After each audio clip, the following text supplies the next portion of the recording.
ঠিক সকাল ৯টা শুরু করছি নজরে বাংলা। এসআইআর এ পদ্মে কাঁটা, দক্ষিণবঙ্গে মতুয়া অস্বস্তি, এবার উত্তরবঙ্গে অনন্ত অস্বস্তি। ভোটার লিস্টের নাম না এসে তোমার ব্যাংক ট্যাঙ্ক সব ফ্রিজ হয়ে যাবে, কোনো সুবিধা পাবেন না। গৃহমন্ত্রী কইছে ডিটেনশন ক্যাম্প বানাবে, অর্গানাইজারদের নাম উঠে নেই ওদের রাখবে, তারপর প্রমাণ করবে তোমরা কোন দেশি না এই ঠেকার দেশি। আরে আমাদের ঠেকার মানুষ প্রমাণটা কাজ করবে। উত্তরবঙ্গে বিজেপির বড় ভরসা রাজবংশী ভোট। অনন্ত মহারাজ এই রাজবংশীদের স্বঘোষিত মহারাজ, রাজ্যসভার বিজেপি সাংসদ। তিনি যা বললেন তা বিজেপির কাছে অস্বস্তির বলেই অনেকের মত। শনিবার দিনহাটার আদাবাড়ি ঘাটে গ্রেটার কোচবিহার পিপলস অ্যাসোসিয়েশনের সভায় সুর চড়ান অনন্ত মহারাজ। ভোটার লিস্টের নাম না এসে তোমার ব্যাংক ট্যাঙ্ক সব ফ্রিজ হয়ে যাবে, কোনো সুবিধা পাবেন না। গৃহমন্ত্রী কইছে ডিটেনশন ক্যাম্প বানাবে, অর্গানাইজারদের নাম উঠে নেই ওদের রাখবে, তারপর প্রমাণ করবে তোমরা কোন দেশি না এই ঠেকার দেশি। আরে আমাদের ঠেকার মানুষ প্রমাণটা কাজ করবে। যেগুলার হাতত খাতা কলম ওলে তো বাংলাদেশি, ওলে তো পাকিস্তানি, ওলে মানুষ পাকিস্তান থেকে যাচ্ছে। ভারতবর্ষের রাষ্ট্রপতি পাকিস্তানি বাংলাদেশি, প্রধানমন্ত্রী বাংলাদেশি পাকিস্তানি, রাজ্যপাল পাকিস্তানি বাংলাদেশি, পুলিশ প্রশাসনের প্রায় মানুষই বাংলাদেশি, লিডার গুলো সব বাংলাদেশি। তাহলে আমার প্রমাণপত্রটা কাজ দেখবে। সংবিধানে খোয়া আছে, ওই সংবিধানের চেয়ারটা কাজ বসবে। বিজেপির রাজ্য সভাপতি বিষয়টি কার্যত এড়িয়ে যাওয়ার চেষ্টা করেন। উনি কি বলেছেন আমার জানা নেই, আমি বিষয়ে প্রথম মন্তব্য করতে চাই না। এসআইআর এর সঙ্গে ডিটেনশন ক্যাম্পের কোথাও কোনো সম্পর্ক নেই। বাংলাদেশি কিংবা পাকিস্তানি বলা অনন্ত মহারাজ বলেছেন। কাকে বলছেন? প্রধানমন্ত্রী কিংবা রাষ্ট্রপতি পাকিস্তানি। আমি একটু শুনিনি কোনোদিন বলেছেন বলে, আমার জানা নেই। আমরা তো এই আশঙ্কার কথা বলছি, যারা পশ্চিমবঙ্গের নাগরিক, ভারতবর্ষের নাগরিক, বৈধ নাগরিক, তাদের শিকড় ধরে টান দিয়ে এসআইআর এ তাদের ভোটার তালিকা থেকে বাদ দিয়ে তাদের ডিটেনশন ক্যাম্পে অসমের মতো পরিস্থিতি করে ছাড়া আমরা সর্বাত্মকভাবে পাশে আছি এবং বিজেপি চক্রান্তের বিরোধিতা করছি। অনন্ত মহারাজ যদি প্রকৃত নাগরিকদের শুভানুধ্যায়ী হন, তাহলে কড়া ভাষায় বিজেপির এই চক্রান্তের বিরোধিতা তিনিও করুন। দক্ষিণবঙ্গে বেশ কিছু আসনে বিজেপির বড় ভরসা মতুয়া ভোট। সেই মতুয়াদের অনেকেরই আশঙ্কা এসআইআর এর জেরে তাদের নাম ভোটার তালিকা থেকে বাদ পড়বে। এ নিয়ে অস্বস্তিতে বিজেপি। উত্তরবঙ্গে আবার বিজেপির ভরসা রাজবংশী ভোট। সেই রাজবংশীদের স্বঘোষিত ধর্মগুরু এমন মন্তব্য করেছেন যা পদ্ম শিবিরের কাছে বিড়ম্বনা। যদি এতে কোনো ভোটার লিস্টের নাম না এসে তোমার ব্যাংক ট্যাঙ্ক সব ফ্রিজ হয়ে যাবে, কোনো সুবিধা পাবেন না। গৃহমন্ত্রী কইছে ডিটেনশন ক্যাম্প বানাবে, অর্গানাইজারদের নাম উঠে নেই ওদের রাখবে, তারপর প্রমাণ করবে তোমরা কোন দেশি না এই ঠেকার দেশি। আরে আমাদের ঠেকার মানুষ প্রমাণটা কাজ করবে। যেগুলার হাতত খাতা কলম ওলে তো বাংলাদেশি, ওলে তো পাকিস্তানি। নিউজ 18 বাংলা। 5ই জানুয়ারি রাজ্যে মতুয়াদের অবরোধ কর্মসূচির ডাক মমতা বালার অল ইন্ডিয়া মতুয়া মহাসংঘের। ঠাকুরবাড়িতে মমতা বালা পন্থীদের মারধরের প্রতিবাদ। এসআইআর এ মতুয়াদের নাম বাদের আশঙ্কায় প্রতিবাদ কর্মসূচি। গুরুত্ব দিচ্ছেন না শান্তনুপন্থীরা। আমরা গিয়েছিলাম, তিনি একটা বক্তব্য রেখেছেন 50 লক্ষ রোহিঙ্গার যদি নাম বাদ যায় তাহলে 1 লক্ষ আমাদের লোকের নাম বাদ গেলে কোনো অসুবিধা নাই। তিনি এই কথাটা কেন বলেছেন সেটা জানার জন্য আমরা তার বাড়িতে গিয়েছিলাম। যারা মতুয়া নয় তারা যেভাবে কোনো প্রশ্নের উত্তর না দিয়ে আতর্কিতভাবে 3 দিক থেকে আমাদের আক্রমণ করেছে, আমাকে করে যেভাবে মারপিট করেছে, হসপিটালে এডমিট ছিলাম। তাহলে এই বিচারটা ঠাকুরের দরবারে পাঠালাম। জাহাজ প্রতিমন্ত্রী আজকের নাম ভাঙাইয়া খাচ্ছেন, সেই তরি ফুটো হয়ে যাচ্ছে। এ তরি আর কেউ বাঁচাতে পারবে? দয়াল যদি হরিচাঁদ গুরুচাঁদ থাকে, এর ক্ষমা কেউ পাবে না কোনোদিন। মূলত নান্টু গোসাইকে যেভাবে একজন গোসাইকে যেভাবে প্রহার করা হয়েছে, এটা মতুয়াদের অসম্মান। এরই প্রতিবাদে আগামী 5 তারিখে এবং সেই সঙ্গে আপনারা হিয়ারিং করছেন করুন, কিন্তু কোনো মতুয়া, দলিত, আদিবাসী দেশভাগের বলি কোনো মানুষের নাম যাতে কাটা না যায়, দুটো ইস্যুকে সামনে রেখে আগামী 5ই জানুয়ারি সোমবার বেলা 12 ঘটিকায় সারা বাংলার বিভিন্ন জেলা জুড়ে আমাদের যেখানে যতটুকু সংগঠন আছে অবরোধ কর্মসূচি পালন হবে। তাদের এই রাজ্য জুড়ে যে কর্মসূচি অবরোধের কোন বিষয়ে আদৌ ঠাকুর বাড়িতে শান্তনু ঠাকুরের ঘরের কাছে এসছিল, আমরা তাদের রুখে দিয়েছি সেই উদ্দেশ্য, না এসআইআরে মতুয়াদের নাম বাদ গেছে সেই উদ্দেশ্যে, সেইটা আগে পরিষ্কার করা দরকার। অবরোধ করতেই পারে, তারা কর্মসূচি নিতেই পারে, কিন্তু মানুষ কতটা গ্রহণ করবে সেটা মানুষই বুঝিয়ে দেবেন। ইতিমধ্যেই দেখেছি মতুয়ারা তাদের পাশে নেই বিধায় তাদের এই সব কর্মসূচি তারা নিতে বাধ্য হচ্ছে। সবথেকে কম নাম বাংলায় বাদ, তৃণমূলের BLA 2দের কৃতিত্ব দিলেন অভিষেক। প্রায় 6 সপ্তাহ লড়াই চালানোর বার্তা অভিষেকের। শুধুমাত্র 58 লক্ষ নাম বাদ দিয়ে কমিশন খুশি নয়, আরও নাম বাদ দিতে চায় কমিশন। ইয়ারোদের কাজ না করতে দিয়ে নিজেরা নাম বাদ দিয়েছে।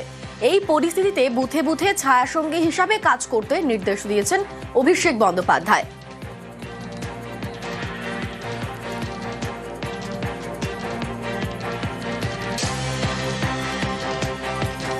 নির্বাচন কমিশন বিজেপির 1 কোটি রোহিঙ্গা ও বাংলাদেশি সংক্রান্ত দাবির বেলুন চুপসে দিয়েছে। অভিষেক বন্দ্যোপাধ্যায় বলেছেন, সবথেকে কম বাদ বাংলায় হয়েছে, যার কৃতিত্ব তৃণমূল কংগ্রেসের BLA 2দের দিয়েছেন তিনি। প্রায় 6 সপ্তাহ এখন লড়াই চালাতে হবে। একই জায়গায় 10,000 মানুষকে ডেকে পাঠাবে, কিছু লোক অধৈর্য হয়ে চলে যাবেন, তাদের নাম বাদ যাবে। শুনানি কেন্দ্রের বাইরে সহায়তা শিবির করতে হবে, যারা শুনানিতে যাচ্ছেন সহায়তা করতে হবে। BLA 2 শুনানির সময় শুনানি কেন্দ্রের ভিতরেই থাকবেন। ঠিক এই নির্দেশই দিয়েছেন অভিষেক বন্দ্যোপাধ্যায়। প্রবীণ নাগরিকদের হয়রানির বিষয় তুলে ধরতে হবে। প্রবীণ নাগরিকদের ভোট পোস্টাল ব্যালটে হলে শুনানিতে যেতে হবে কেন? এই প্রশ্নই তুলেছেন অভিষেক বন্দ্যোপাধ্যায়। তারই সঙ্গে তার বক্তব্য, নতুন নাম যোগ হলে দেখতে হবে বৈধ না অবৈধ। দিদির দুধ অ্যাপে সবসময় আপডেট করুন। মৌখিক নির্দেশে কোনো কাজ করবেন না। তৃণমূল কংগ্রেস কর্মীরা বুথ ছাড়ে না, গণনা কেন্দ্র ছাড়ে না। এই মানসিকতা নিয়ে শুনানি কেন্দ্রে থাকতে হবে। মানুষ বুঝুক তৃণমূল পাশে ছিল, ভোটারের নাম বাদ দিতে দেয়নি। আর বিজেপি চেয়েছিল নাম বাদ দিতে। বিজেপি কৌশল অবলম্বন করে তালিকা থেকে নাম বাদ দেওয়ার চেষ্টা করবে। নিশ্চিত করতে হবে যেন প্রকৃত ভোটারের নাম তালিকা থেকে বাদ না পড়ে, এমনটাই নির্দেশ অভিষেক বন্দ্যোপাধ্যায়।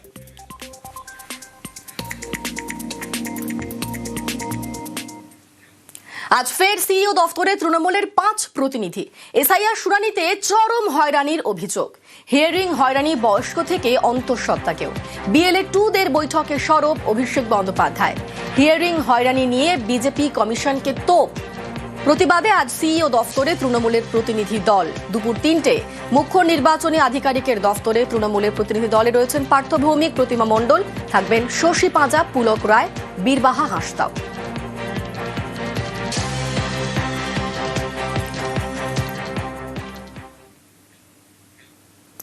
26-এর ভোটে তৃণমূলকে চ্যালেঞ্জ শুভেন্দু অধিকারীর।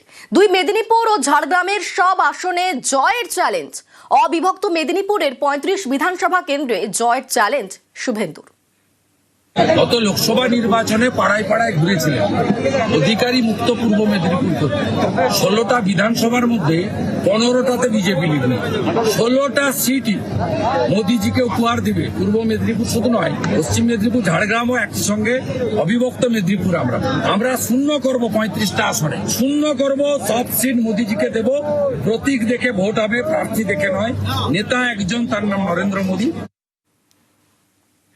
একটাও ভবিষ্যৎবাণী আগেও মেলেনি, 2026-এও মিলবে না। শুভেন্দু অধিকারীকে পাল্টা কটাক্ষ জয়প্রকাশ মজুমদারের। আপনাদের মনে আছে আজ থেকে 2 বছর আগে বলেছিলেন এই বছরের শেষেই হচ্ছে মমতার শেষ। আর একটা প্রফেশন ওনার ভালো হতো, সেটা হচ্ছে জাদুঘরের সামনে টিয়া পাখি নিয়ে বসলে এই যে ভবিষ্যৎবাণীগুলো করেন, কোনোদিন তো একটাও মেলেনি এবং 2026-এও মিলবে না। 26-এ দেখবেন উনি আর 4 মাস তো আছেন, তারপরে উনি বিধায়কও থাকবেন না। রাজনীতি করবেন কি করবেন না, বাংলায় থাকবেন কি থাকবেন না, এটাও বড় প্রশ্ন। সমবায় ভোটে তৃণমূল বাম জোটের জয়। 9 আসনে জয়ী তৃণমূল বাম জোটের জয়।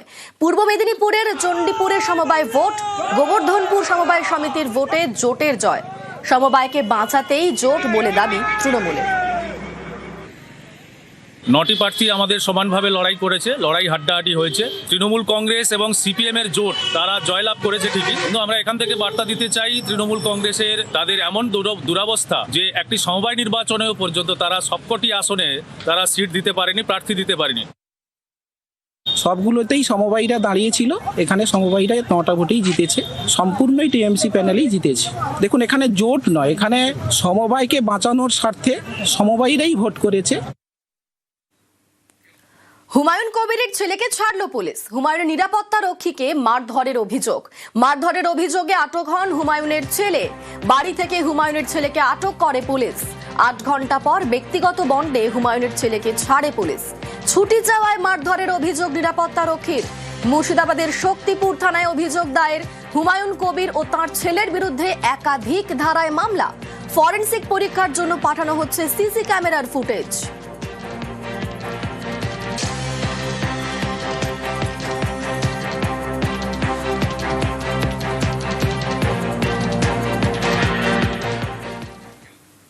চা খেতে গিয়ে আক্রান্ত মৃত্যু।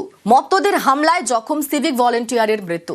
খড়গপুরের ঘটনায় গ্রেফতার মূল অভিযুক্ত সহ 2। 15ই ডিসেম্বর খড়গপুর স্টেশন চত্বরে চা খেতে যান 2 বন্ধুকে নিয়ে চা খেতে যান তুলসীরাও। তখন এই তুলসীর ওপর মত্তদের হামলার অভিযোগ। খড়গপুর হাসপাতালে ভর্তি করা হয় তুলসীকে। সেখানে সিভিকের মাথায় 20টিরও বেশি সেলাই। অবস্থার অবনতি হওয়ায় কটকের হাসপাতালে ভর্তি। শনিবার কটকের হাসপাতালে মৃত্যু। এদিন নিহত সিভিক ভলেন্টিয়ারের বাড়িতে যান শুভেন্দু অধিকারী। খড়গপুর টাউন থানা পর্যন্ত মিছিল করেন। 1 জানুয়ারি থানা ঘেরাওয়ের হুঁশিয়ারি তাঁর। সম্পূর্ণভাবে সিসিটিভিতে দেখা যাচ্ছে এখানকার তৃণমূল কাউন্সিলর ফিদা হোসেন তার বাহিনী এই নৃশংস খুন করেছে। জাভেদ সহ মূল অ্যাকিউজডরা কেউ গ্রেপ্তার হয়নি। এফআইআর কাকে দিয়ে লিখিয়েছে পরিবার এখনো জানে না। পুলিশ যদি পরিবারের কাছ থেকে স্টেটমেন্ট নিয়ে ভিডিও ফুটেজ অনুযায়ী ফিদা হোসেন অ্যান্ড হিজ গ্যাংকে গ্রেপ্তার না করে, তাহলে নিশ্চিত থাকুন বৃহত্তর সংগ্রাম হবে। 31 তারিখের মধ্যে যদি পুলিশ অ্যাকশন না নেয়, স্থানীয় স্তরে ধ্বজ নিয়ে বিক্ষোভ হবে। 1 তারিখ থেকে আমি নিজে মাঠে নামব। घटना में था, पुलिस उसको ऑलरेडी अरेस्ट कर चुका है और शेख सरफुद्दीन और एक है राहुल बोल के है लड़का, उसको ऑलरेडी अरेस्ट कर चुका है पुलिस। मेन क्या है कि दिलीप घोष और हिरन का लड़ाई में शुभेंदु अधिकारी यहाँ पर ही घुसने के लिए, हिरन को सपोर्ट करने के लिए वो ऑलरेडी खड़गपुर में घुसा है। राजनीति का मुद्दा को इसको जबरदस्ती बनाया जा रहा है। दुख की बात है कि ऐसा मतलब उनकी हत्या हो गई है और उसके साथ हमेशा खड़े रहेंगे, पूरे परिवार के साथ खड़े रहेंगे और हमारा पार्टी भी पूरा परिवार के साथ खड़ा रहेगा। तृणमूल कांग्रेस उसके साथ में खड़ा हुआ है।